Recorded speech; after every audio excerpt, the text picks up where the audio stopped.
Sir, യുദ്ധം ഇന്ന് 8ാം ദിവസമാണ്. പക്ഷേ ഈ യുദ്ധത്തിനിടയിൽ ഒരാളിതാ സോഷ്യൽ മീഡിയ ട്രോളുകളിലൊക്കെ സ്റ്റാർ ആവുകയാണ്. മറ്റാരുമല്ല, ഉത്തര Korea president Kim Jong Un ആണ്.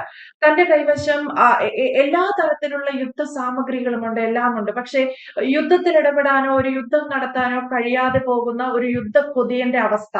അങ്ങനെയാണ് സോഷ്യൽ മീഡിയ മീമുകളും അല്ലെങ്കിൽ അത്തരത്തിലുള്ള ട്രോളുകളും ഒക്കെ പ്രത്യക്ഷപ്പെടുന്നത്. പക്ഷേ ഇതിന് നേരിട്ട് യുദ്ധത്തിലേക്ക് ഇറങ്ങാൻ വേണ്ടി കിം ജോങ് ഉൻ തന്നെ ഏറ്റവും ഒടുവിൽ പറഞ്ഞിരിക്കുന്നത്, ഇറാനിലൊക്കെ തങ്ങളുടെ ആളുകളുണ്ട്, തങ്ങളുടെ രാജ്യക്കാരുണ്ട്, അവരെ ആരെങ്കിലും തൊട്ടാൽ തൊട്ട രാജ്യം പിന്നെ ഇല്ല എന്നാണ്.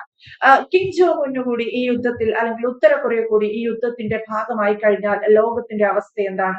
ലോകം പിന്നെ ഉണ്ടോ എന്നുള്ളതാണ് ചോദ്യം. അല്ല, ഇവിടെ കിം ജോങ് ഉൻ രംഗത്ത് വന്നതിന് നീതു ഉദ്ദേശിക്കുന്ന ഒരു അർത്ഥമല്ല ഉള്ളത്. അദ്ദേഹം ഈ രണ്ട് ആട്ടുമുട്ടന്മാര് കൂട്ടിയിടിക്കുമ്പോ ചോര കുടിക്കാൻ വന്ന ചെന്നായുടെ ഒരു കൗശലത്തോടു കൂടി ഈ രംഗത്ത് കടന്നു കയറാൻ വേണ്ടി ശ്രമിക്കുകയാണ്. അതായത് ഉത്തര കൊറിയ എന്ന് പറയുന്ന കമ്മ്യൂണിസ്റ്റ് രാജ്യം, കിം ജോങ് ഉൻ എന്ന് പറയുന്ന ഭീകരനായ ഭരണാധികാരി, അദ്ദേഹം എങ്ങനെയാണ് തന്റെ രാജ്യത്തെ വരുമാനം ഉണ്ടാക്കുന്നത് എന്ന് നമ്മൾ ശ്രദ്ധിച്ചിട്ടുണ്ടോ? അതായത് മറ്റേതെങ്കിലും രാജ്യത്തിനാണെങ്കിൽ ഇൻഡസ്ട്രി ഉണ്ട്, ബിസിനസ് ഉണ്ട്, ഇത്തരം കാര്യങ്ങളിലൂടെ വരുമാനം ഉണ്ടാക്കാം. അല്ലെങ്കിൽ കൃഷിയുണ്ട്, സർവീസ് സെക്ടർ ഉണ്ട്, ആഗോള ബന്ധങ്ങളുണ്ട്.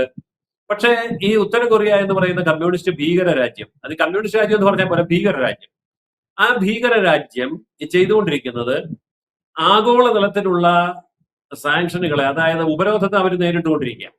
അതായത് അമേരിക്കൻ ഉപരോധമുണ്ട്, മിക്കവാറും രാജ്യങ്ങളൊക്കെ കിം ജോങ് ഉന്നിനെതിരാണ്. അതുകൊണ്ട് അവർക്ക് ഒരു സാധനവും വിൽക്കാൻ വയ്യ, അവർ അന്താരാഷ്ട്ര മാർക്കറ്റിൽ ഇടപെടാൻ വയ്യ. പിന്നെ എങ്ങനെയാണ് ഈ രാജ്യം ജീവിക്കുന്നത്?